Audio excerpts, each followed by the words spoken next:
अति महत्वपूर्ण समाचार आपके सामने प्रस्तुत करें। मीनाक्षी नटराजन का नामांकन पर्चा रद्द करने के मामले में चुनाव आयोग ने जो अपनी धृष्टता दिखाई, उसके खिलाफ सुप्रीम कोर्ट में याचिका दायर हुई। याचिका की सुनवाई आज होना थी, किंतु सुनवाई आज टल गई। अब सुनवाई कल होगी। यहाँ पर बड़ा एक अहम सवाल खड़ा हो जाता है कि क्या मीनाक्षी नटराजन को न्याय मिलेगा। इस मामले में शंका खड़ी होती है। आज नामांकन वापसी की आखिरी तारीख है, तो आज ही निर्णय होना चाहिए था, किंतु नहीं। अब सुनवाई टल गई। सुनवाई टली या टाली गई, जो भी हुआ हो, आज सुनवाई नहीं। कल 12 जून 2026 को सुप्रीम कोर्ट में मीनाक्षी नटराजन नामांकन पर सुनवाई होगी। मनोज सिंघवी आज भी खड़े हुए न्यायालय में, सुप्रीम कोर्ट में, पर अब एकदम ही निर्णय ही बदल दिया गया। निर्णय पलट दिया गया कि सुनवाई कल होगी।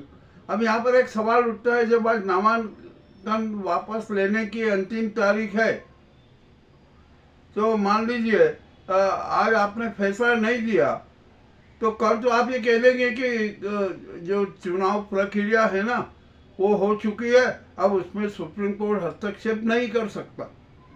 तो आज ही सुप्रीम कोर्ट को सुनवाई करना थी और निर्णय देना था, किंतु वो निर्णय नहीं दिया।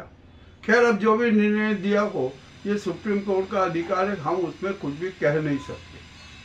पर अब यहाँ एक बात तो हम कह सकते हैं कि जब कोई भी मामला न्यायिक प्रकरण में हो और सुनवाई के समय हो और सुनवाई टाल दी जाती हो, तो ऐसे समय में मध्य प्रदेश में राज्यसभा के भाजपा प्रत्याशी केवट का नामांकन और उनकी प्रत्याशी उसको होल्ड किया कर रख देना चाहिए। ये भी जरूरी है। मगर आज सुनवाई हो जाती, आज सुनवाई का निर्णय हो जाता, तो कोई समस्या खड़ी नहीं होती।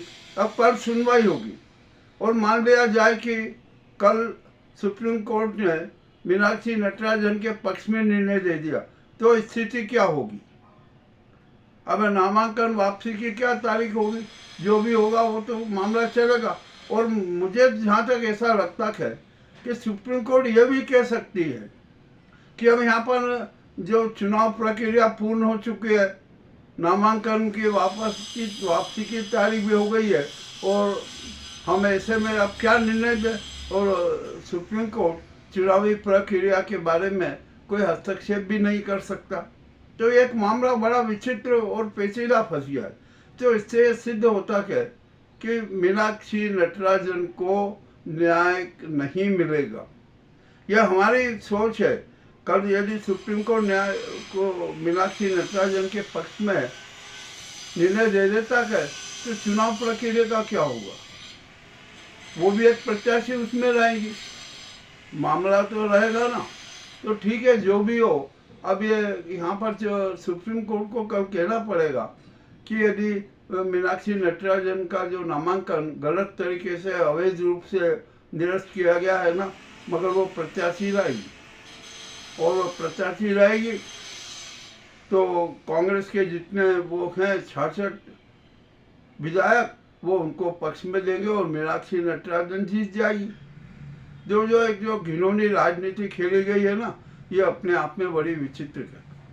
और यहाँ पर एक बात और अब बता दी कि मीनाक्षी नटराजन का फॉर्म सही है, कोई गलत नहीं है।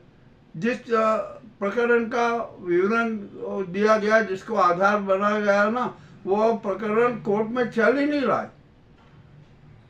मीनाक्षी नटराजन से पूछा गया था, उसका एक लेटर दिया गया था कि आपके खिलाफ ये प्रकरण का आवेदन आया है, अतः आप अपना स्पष्टीकरण दीजिए ताकि हम ये इस प्रक्रिया को आगे बढ़ाया जा सके। मीनाक्षी नटराजन ने निश्चय ही जवाब दिया ही होगा, कुछ न कुछ बताया होगा।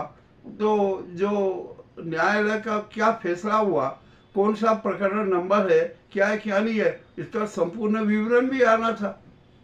तो जो आरोप है ना, उसको संपूर्ण विवरण प्राप्त करना था, वो विवरण प्राप्त किया नहीं और खाली एक शिकायत के आधार पे नामांतरण रद्द कर दिया गया। ये भी एक पेज फंसा हुआ है। अब मामला बड़ा विचित्र हो गया। सुप्रीम कोर्ट क्या निर्णय देगा, ये भी एक अपने आप में विचित्र स्थिति है। पर हमें तो लगता है कि सुप्रीम कोर्ट ये कह देगा कि न्यायिक प्रक्रिया चल रही है, न्यायिक प्रक्रिया में हम हस्तक्षेप नहीं कर सकते और इसी आधार पर कल भी यानी 12 जून को भी मीनाक्षी नटराजन को न्याय मिलने की उम्मीद नहीं है।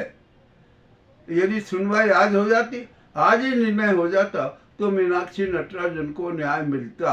अब सुनवाई चल गई है तो आज सुप्रीम कोर्ट एक चुनाव आयोग को कहे कि भैया नामांकन की वापसी की तारीख 12